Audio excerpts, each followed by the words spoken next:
హోషేయ గ్రంథం 8వ అధ్యాయం 1వ వచనం. బాకా నీ నోట నుంచి ఊదుము, జనులు నా నిబంధనను అతిక్రమించి నా ధర్మశాస్త్రాన్ని మీరారు గనుక పక్షిరాజు వ్రాలినట్లు శత్రువు యెహోవా మందిరానికి వస్తాడని ప్రకటించము. స్తోత్రం దేవా సర్వోన్నతుడా. ఈ సమయంలో హోషేయ గ్రంథం 8వ అధ్యాయం ధ్యానిస్తూ ఉండగా నాతో మాట్లాడి బలపరచమని నజరేయుడైన యేసు నామములో ప్రార్థించిన మీ పొందుకుని ఉన్నామా పరమ తండ్రి, ఆమెన్. 2వ వచనాన్ని ధ్యానం చేసుకుందాం. వారు, మా దేవా, ఇజ్రాయేలు వారలమైనటువంటి మేము నిన్ను ఎరిగియున్న వారమేనని నాకు మొరపెట్టుదురు. ఇజ్రాయేలీలు సన్మార్గమును విసర్జించరు గనుక శత్రువు వారిని తరుమును. 4వ వచనం. నాకు అనుకూలులు కాని రాజులను వారు నియమించుకొని ఉన్నారు, నేనెరుగని అధిపతులను తమ కుంచుకొని ఉన్నారు. విగ్రహ నిర్మాణమందు తమ వెండి బంగారములను వినియోగించుట చేత వాటిని పోగొట్టుకొని ఉన్నారు. సొమ్రోను ఆయన నీడను విగ్రహం విసర్జించెను, నా కోపం వారి మీదకి రగులుకొనను, ఎంతకాలం వారు పవిత్రత నొందజాలకుందురు. ఇక్కడ 6వ వచనం కూడా చూద్దాం. అది ఇజ్రాయేలు వారి చేతి పనియే కదా, కంసాలి దానిని చేసెను, అది దైవము కాదు కదా. సొమ్రోను చేసుకునేటువంటి ఈ దూడ చిన్న భిన్నములగును. వారు గాలిని విత్తి ఉన్నారు గనుక ప్రళయవాయువు వారికి కోతయగును. విత్తినది పైరు కాదు, మొలక కాదు, పంట ఎత్తినది అది పంటకు వచ్చిన ఎడల అన్యులు దానిని తినివేతురు. దేవుడు తీర్పును ప్రకటిస్తూ ఉన్నాడు. ఇజ్రాయేలు తిరిగి లేగదూడ విగ్రహం వైపు మొగ్గుతుంది. అలనాటి ప్రవక్తలు స్థానికమైనటువంటి సమస్యలను గురించి మాట్లాడారు, కానీ వారి సందేశం నాటికి నేటికి సుదూర భవిష్యత్తుకు అన్వయిస్తూ ఉన్నది. ఈ యొక్క సత్యాన్ని గమనించాలి. హోషేయ, ఇర్మియా ప్రవచనాలు నేటి సమకాలీన సమస్యలకు సరిపోతాయి. వారు ప్రకటించినటువంటి కాలం సంక్లిష్టమైనటువంటిది. ఇజ్రాయేల్ జాతి పతనావస్థలో ఉన్నది. ఈరోజు మన స్థితిగతులు కూడా అలానే ఉన్నాయి. ఈ యొక్క సత్యాన్ని గ్రహించాలి. జాతులకు, దేశాలకు, రాజ్యాలకు తీర్పరి దేవుడు. ఆయన ఈ రోజున కూడా సింహాసనాసీనుడు. అలనాడు ఇజ్రాయేలులకే కాదు, ఈనాడు నీకు నాకు ప్రవక్తలు హెచ్చరికలు చేస్తూ ఉన్నారు. ప్రియులు గమనించాలి. ఇక్కడ దేవుని నుంచి తొలగిపోయినటువంటి తర్వాత ప్రజలు తమ రాజు వైపు, ఐశ్వర్యం వైపు చూచారు. దేవుని నిబంధనను అతిక్రమించారు, ధర్మశాస్త్రాన్ని మీరారు. ఆజ్ఞ అతిక్రమమే వీరి యొక్క పాపం అన్నమాట. దేవుడు అబ్రహాముతో, మోసేతో, దావీదుతో నిబంధన చేశాడు. ఆ యొక్క నిబంధనలన్నీ కూడా ఇజ్రాయేలులకు వర్తిస్తాయి. వీరు దేవుని సేవించలేకపోతే వాగ్దాన భూమిలో ప్రవేశించేటువంటి ప్రసక్తే లేదు. వీరు ఈ యొక్క నిబంధనలన్నీ కూడా భంగపరిచారు. గమనించాలి ప్రియమైనటువంటి సహోదరి స్నేహితులారా. దేవుడు మాత్రం ఈ యొక్క నిబంధనలన్నిటికీ కూడా కట్టుబడి ఉన్నాడు. ఆడి తప్పనటువంటి దేవుడు. అబ్రహాము, దావీదు నిబంధనలకు దేవుడు షరతులేవి కూడా విధించలేదు. కానీ మోసేతో చేసినటువంటి నిబంధన షరతులతో కూడినటువంటి నిబంధన. ఈ నిబంధనను మీరితే దేవుడు తీర్పు తీరుస్తాడు.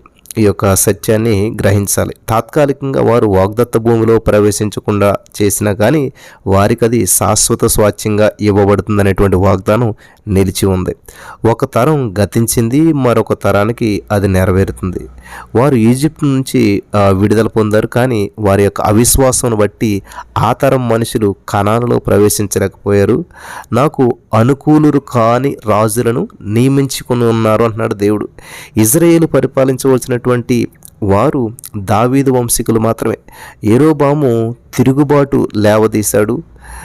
వీరు నియమించుకున్నటువంటి రాజులలో ఒక్కడు దేవుణ్ణి వెదకినటువంటి వాడు లేడు.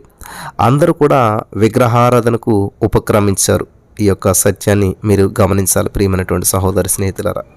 హల్లెలూయా. ఇక్కడ యెరోబాము 2 బంగారు లేగదూడల్ని నెలకొల్పాడు. ఒకటి సమరయలో, రెండవది బేతేలులో. ప్రజలు యెరూషలేముకు దైవారాధనకు అంత దూరం వెళ్లకుండా వారి కొరకు 2 బంగారు లేగదూడ విగ్రహాలను స్థాపించాడు. ఇలాంటి రాజులను నియమించుకున్నందుకు దేవుని తీర్పు వారి మీదకు వచ్చింది. ఎంతకాలం వారు పవిత్రత పొందజాలన్నటువంటి స్థితిలో ఉంటారు అని దేవుడు అడుగుతున్నాడు. వారిలో అపరాధ భావన గూడు కట్టుకుని ఉన్నది. వారు అపరాధ మనస్సాక్షిని త్రోసిపుచ్చి పాపం చేస్తూ ఉన్నారు.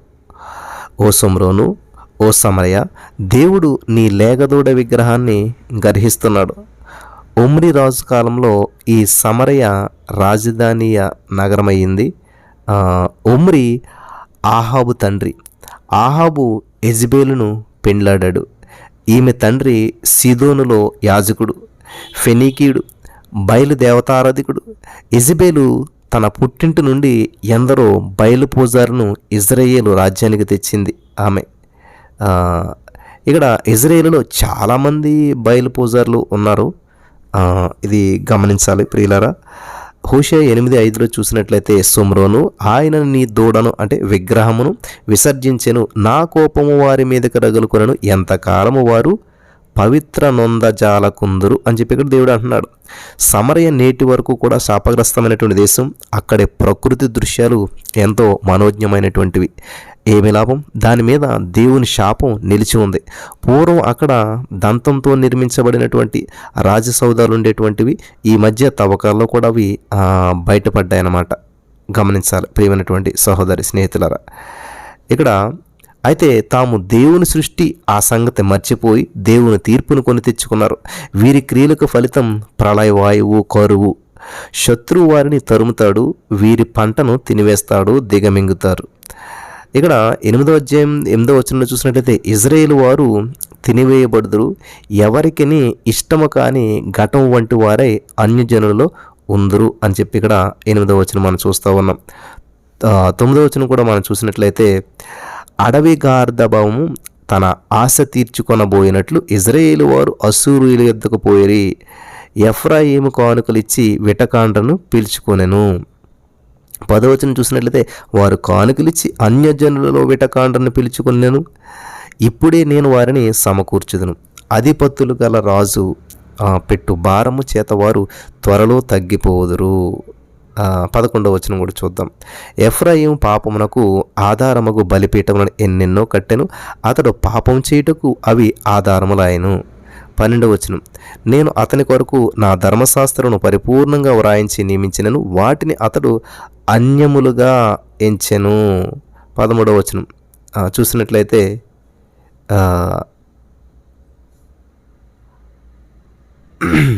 థ్యాంక్ యూ జీసస్, నాకు అర్పించబడినటువంటి పశువులను వధించి వాటిని భుజించుదురు, అట్టి బలుల యందు యెహోవా ఇష్టం లేదు, త్వరలో ఆయన వారిని దోషమును జ్ఞాపకమును తెచ్చుకున్న వారి పాపను బట్టి వారిని శిక్షించును, వారు మరలా ఐగుప్తులకు వెళ్ళవలసి వచ్చెను. ప్రియులు గమనించారు. ఇజ్రాయేలు వారు తమకే నగరాలను కట్టించుకుని తమ సృష్టికర్తను మరిచిన్నారు. యూదా వారు ప్రకారములు గల పట్టణములను చాలా కట్టి ఉన్నారు. అయితే నేను వారి పట్టణములను అగ్నిచే తగలబెట్టెదను, అది వాటి నగరులను కాల్చివేయును. ఇది 14 వచనాలు మనం చదివినాం 8వ అధ్యాయంలో. ఇక్కడ ఇజ్రాయేల్ యొక్క విమత ధోరణులను, అన్యమత వైఖరులను దేవుడు గద్దిస్తూ ఉన్నాడు. ఇజ్రాయేలీలు తినివేయబడతాయి. మరి ఇక్కడ అంటున్నాడు దేవుడు, ఉత్తరాది 10 గోత్రాలు ఎక్కడున్నాయో ఏమైపోయో కూడా ఎవరికి కూడా తెలియదు. ఇది గమనించాలి ప్రియులారా. అందుకని 8వ వచనంలో అంటున్నాడు కదా దేవుడు, ఇజ్రాయేలు వారు తినివేయబడదు, ఎవరికి ఇష్టము కాని ఘటము వంటి వారి అన్యజనులలో నుందురు అంటున్నాడు. చెర నుండి వచ్చిన తర్వాత యూదాలో కలిసిపోయారేమో, అప్పటి నుండి కూడా ఈ 10 గోత్రాల జాడ మనకు తెలియదు.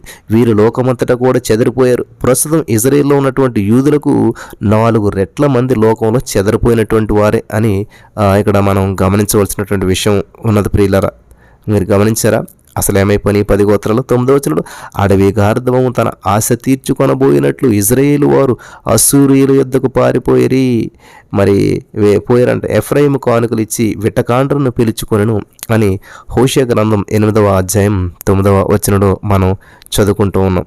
ఎఫ్రాయిము కానుకలు ఇచ్చి విటకాండ్రను పిలుచుకొనెనంట. ఎఫ్రాయిము పాపమునకు ఆధారముగు బలిపీఠం ఎన్నెన్నో కట్టెను, అతడు పాపం చేయుటకు అవి ఆధారములాయను. హెబ్రీ పత్రికలో చెప్పబడినట్లు దేవుని సంఘానికి పరలోక సంబంధముకు బలిపీఠం ఉన్నది. ఇప్పుడు దేవుని సింహాసనం మనకు కృపాసనమే. యేసుక్రీస్తే మన ప్రధాన యాజకుడు. ఆయన కృపాసనం పై నుండి మనందరి కోసం విజ్ఞాపన చేస్తూ ఉన్నాడు. దేవునికి స్తోత్రం కలుగును గాక. హల్లెలూయా. జాగ్రత్తగా వినాలి ప్రియులారా. బలిపీఠం దేవుని ఆరాధన కోసమే ఉద్దేశించబడింది. ఎఫ్రాయిము పాపాలకు ఆధారమైనటువంటి బలిపీఠాలను ఎన్నెన్నో కట్టాడు. అతడు పాపం చేయడానికి అవి ఆధారమయ్యాయి. ఇజ్రాయేలు పూర్తిగా మతాచారాలకు అమ్ముడుపోయింది. ఈ యొక్క సత్యాన్ని మీరు గమనించాలి ప్రియులారా. మతాచారాలకు అమ్ముడిపోయింది, విగ్రహారాధనలో పడిపోయింది. అందువల్లనే ఇజ్రాయేలీల మీదకి కఠినమైన తీర్పు వచ్చింది. మతాసక్తి, మత దురహంకారాలలో ఆధ్యాత్మికత బొత్తిగా ఉండదు. పితృ పారంపర్యమైనటువంటి వ్యర్థ ప్రవర్తనే మతం మానవతకు చేసినటువంటి మేలేముంది ప్రియులారా? ఆలోచించండి. ఏముంది మేలు? ఏమీ లేదు. ఇక్కడ మానవతకు యేసుక్రీస్తే రక్షకుడు, విమోచకుడు. దేవుడు ధర్మశాస్త్రం రాయించి ఇచ్చినా కానీ అది అన్యమైనటువంటిదిగా ఎంచాడు ఎఫ్రాయిం. ఇక్కడ అనగా దేవుని ధర్మశాస్త్రంలో ఏమున్నదో వారికి తెలియదు. అదే ఇజ్రాయేలుపై దేవుని తీర్పు అన్నమాట. చదివితే కదా బైబిల్. అసలు దేవుని యొక్క వాక్యాన్ని గురించినటువంటి అజ్ఞానం ప్రమాదకరం. బైబిల్ దేవుడు చెప్పింది, రాసింది, రాయించింది. దైవ సేవకుడు కల్తీ లేనటువంటి దేవుని వాక్యాన్ని పంచిపెట్టాలి. వాక్యాన్ని బోధించినటువంటి కాపరి కాదు. ఈ యొక్క సత్యాన్ని మీరంతా కూడా గ్రహించాలి అని చెప్పి ప్రభు పేరట మనవి చేస్తూ ఉన్నాను. వాక్యాన్ని బోధించినటువంటి కాపరి కాదనమాట. పంచిపెట్టాలి, దేవుని వాక్యాన్ని పంచిపెట్టాలి. హల్లెలూయా. దేవునికి మహిమ కలుగును గాక. దేవత దేవుడు మరి మనకు చక్కటి అవకాశాన్ని ఇచ్చాడు. ఈ రోజున వాక్యం విరివిగా చక్కగా మరి మన మధ్యలోనికి వస్తూ ఉంది. ఇక్కడ హోషేయ 8:3 త్వరలో ఆయన వారి దోషమును జ్ఞాపకమునకు తెచ్చుకొని వారి పాపములను బట్టి వారిని శిక్షించును.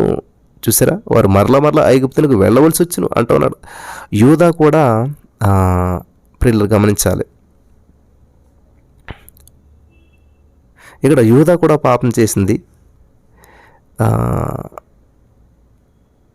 తరువాత వారిని కూడా శిక్షిస్తాడు. మొదట ఇజ్రాయేలు రాజ్యంలో ఉన్నటువంటి దేవాలయాలను ధ్వంసం చేయబడతాయి. దేవాలయాలన్నీ కూడాను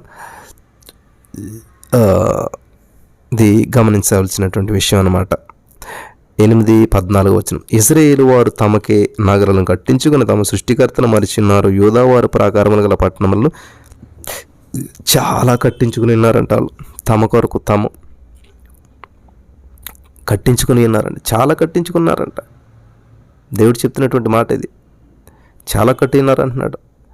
ప్రియులు గమనించాలి. యూదా కూడా పాపం చేసింది. తర్వాత వారిని కూడా శిక్షిస్తాడు. మొదట ఇజ్రాయేల్ రాజ్యంలో ఉన్నటువంటి దేవాలయాలు ధ్వంసం చేయబడతాయి.